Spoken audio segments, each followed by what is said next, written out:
Hello viewers, अस्सलाम वालेकुम। मैं हूं ओलियन। Welcome to my channel sonic expert.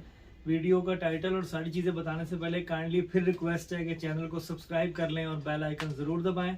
अब आज की जो वीडियो है वो है दो क्वेश्चन के ऊपर। एक था वेस्टेज से मुतल्लिक और एक किसी सब्सक्राइबर ने, मेरे भाई ने पूछा था कि सोने को जो प्योर से दूसरे कैरेट में कन्वर्ट करते हैं उसमें जो चांदी और तांबा डालते हैं उसकी रेशो क्या होती है। तो चलें खालिद साहब के पास चलते हैं, वही हमें एक्सपर्ट ओपिनियन देंगे।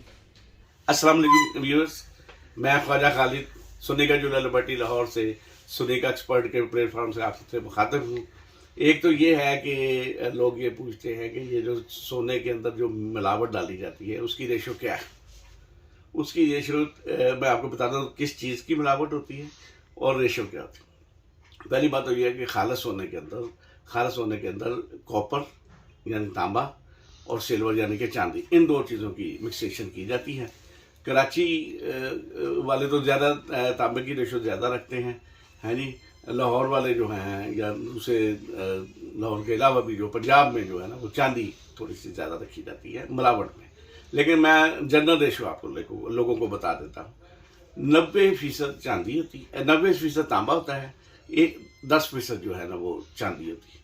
ये चांदी इसलिए डाली जाती है कि उसमें जो है ना वो मुलायमियत आ जाए, वो मिक्सेशन होने के बाद। इस तरह ये तो आपको पता चल गया ना कि 90% तांबा होता है, 10% चांदी होती है। ये तो होगी मिलावट वाली बात। एक और मुझे क्वेश्चन ये किया गया जी, आप लोग जो है वो वेस्टेज क्यों लेते हैं। तो मैं आप लोगों को बता दूं कि इंडिया पाकिस्तान में जो है ना, इधर जो है ना वो लेबर दो तरह से ली जाती है। एक तो ये परसेंटेज ऑफ गोल्ड जो मैं अभी आपको बताऊंगा, और एक मेकिंग चार्जेस। यही दो चीज़ें हम मुख्तलिफ स्टेप्स पे ना वर्करों को देते हैं। जैसे सबसे पहले अगर हमने सोना रिफाइन करना है तो हमने रिफाइन करने वाले को पैसे देने हैं और उसको परसेंटेज ऑफ गोल्ड देनी है। फिर हमने कास्टिंग करानी है यानी उसको ढलाई का काम करना है, उसमें हम परसेंटेज ऑफ गोल्ड देते हैं।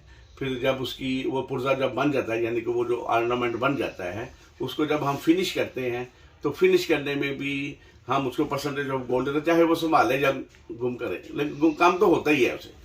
हाँ जी। इसी तरह फिर जब उसके ऊपर स्टोन फिटिंग अगर करनी है तो उसमें सिलाई जड़ाई में भी गोल्ड कम होता है, वो परसेंटेज ऑफ गोल्ड हम उससे भी देते हैं।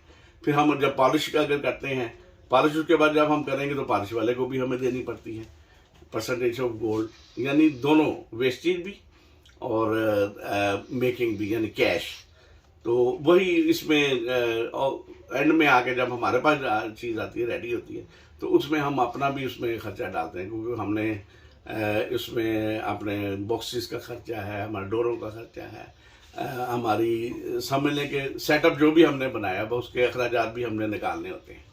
और इस तरह जो है ना ये जो हम अपने लिए तो करते हैं, लेकिन ये सारा हमारे पास तो आता ही नहीं। आपको मैंने बताया मुख्तलिफ स्टेप्स में मुख्तलिफ लोगों में ये डिवाइड हो जाता है ये परसेंटेज ऑफ गोल्ड। इसमें एक बात और भी है जो मैंने अभी नहीं बताया। नॉर्मली जो ज्वेलरी के ऊपर है वो 15% लोग वेस्टेज लेते हैं, पॉलिश या वेस्टेज है नहीं, केडीएम के काम की, टांके की नहीं, केडीएम के काम की।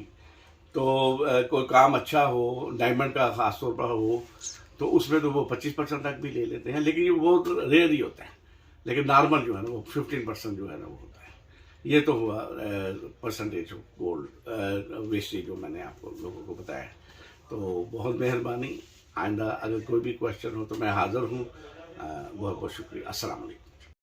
उम्मीद करता हूँ आपको वीडियो अच्छी लगी होगी। अगेन लाइक कर दें, सब्सक्राइब कर दें और शेयर कर दें। अपना ख्याल रखिएगा। अल्लाह हाफिज़।